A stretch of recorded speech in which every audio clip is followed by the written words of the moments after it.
الروايح. شو هالأكلة؟ أكلة خطيرة. كان جاي عبالي مغربية بس ما عندي المغربية، عندي باستا. قلت بعمل مغربية، بعدين اجى ببالي قلت لنحطها نعملها جراتان مع جبنة. مش قادرة انطر، بدي دوق. حضروا شوفوا كيف حضرت هالطبق الشهي. جاية عبالي مغربية مثل ما شفتوا، مغربية وجبنة وباستا. أنا صراحة جاية عبالي صلصة المغربية، وهيدي الريحة تبع الكراوية والكمون والقرفة مع بعضها. وما عندي مغربية فعنا باستا. هيدي الباستا أنا كتير بحبها، كأنها هوم ميد باستا. نيوكيتي ريغاتي اسمها. هلا شكلها حبيته صغيرة، وأنا هاي البراند دايما عم بستعملها.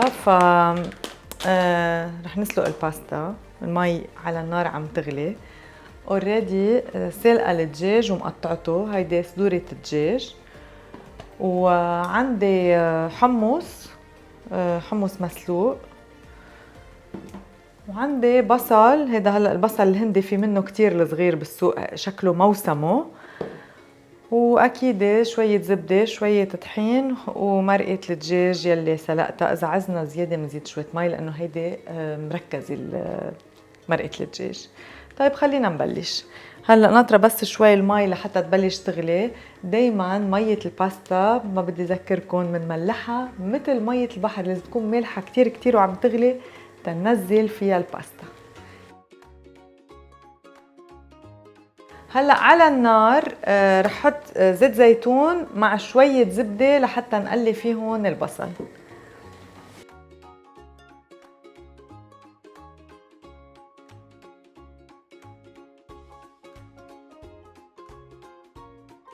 على الزبدة وزيت الزيتون عم نزل عليهم البصل لحتى اقليهم. هلا لحتى ناخد نتيجة حلوة بالبهارات وطعمة البهارات، بحب نزل البهارات على الزبدة زيت الزيتون. أول شي الكراوية، هيك معلقة ونص. كمون معلقة، وقرفة معلقة، حسي حالي عم بعمل مغلي لو ما فيها كمون. وفلفل أسود نص معلقة لأنه ما بدي إياها كتير حرة. رح خليهم يتقلوا مع البصل. أنا بحب استعمل البهارات قليهم مع البصل، فبزيدهم وبيتقلوا وباخد نتيجة كتير منيحة. هيك بزيد الطحين معلقتين كبار تقريبا، وبخلطهم لحتى يشربوا تقريبا كل هالزيوت ويبلشوا ينشفوا. رح زيد بعد معلقة لأني أنا زايدة شوية زيت، رح زيد لهم معلقة طحين بعد. هيك بصيروا أزبط. هلا بدي إنه الطحين يتقلى معهم، فبنطر هيك شي دقيقتين 3 قبل ما بلش زيد المرقة. شو بدي خبركن عن الروايح اللي طالعة بالمطبخ، يا سلام. هلا هيك بس تقلى شوي الطحين مع البهارات، رح زيد مرقة الدجاج يلي عندي.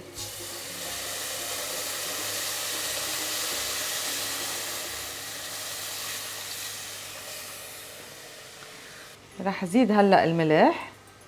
ما بزيد الملح بالاول لانه بدي اعرف قديش كمية الجوس، يعني المرقة اللي عندي، حتى ما يطلع الاكل كتير مالح.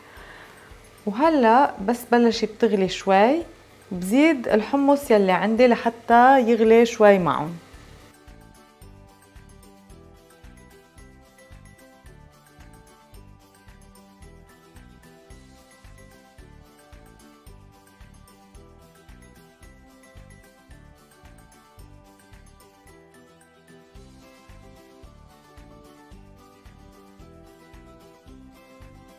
للجبنة رح استعمل نوعين من الجبنة، يمكن كمان استعمل 3 انواع، هلا بشوف. هحط موتزاريلا وعندي الايمونتال، وعم فكر هيك برشة بارميزان لنشوف كيف بدنا نعملها.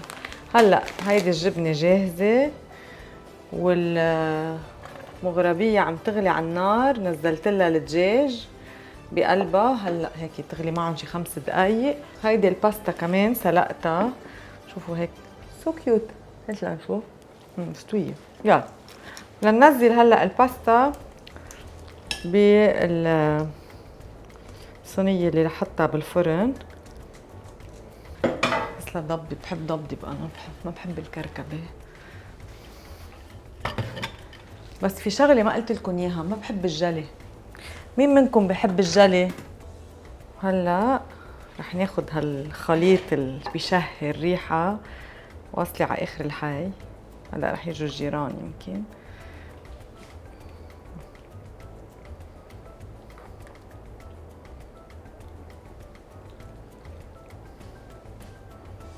بحط لها شوية صوص، بحط لها دجاج. لك البصلات دابوا البصلات. ايه قديشها طيبة هالأكلة.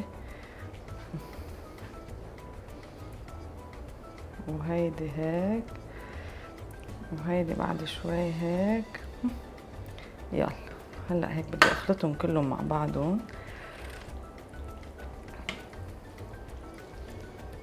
هيدي جراتان مغربية. هاي شوية صوص هيك، وهيدي هيك، وهو شوية بصل ودجاج هون. يلا هلا رح احط ايمانتال. اول شي الايمانتال، لانه الايمانتال ما بيدوب بسرعة وبينزل، فبنحطه لنعمل هيك مثل حاجز. وفوقه رح احط الموتزاريلا.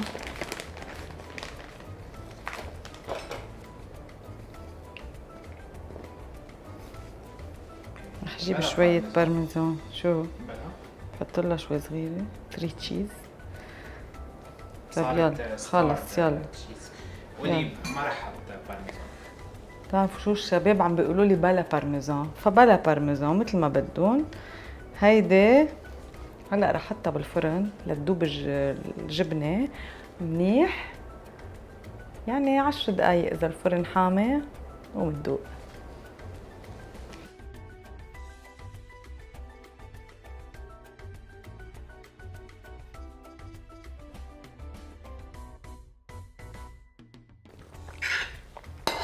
يا ربي خطيرة.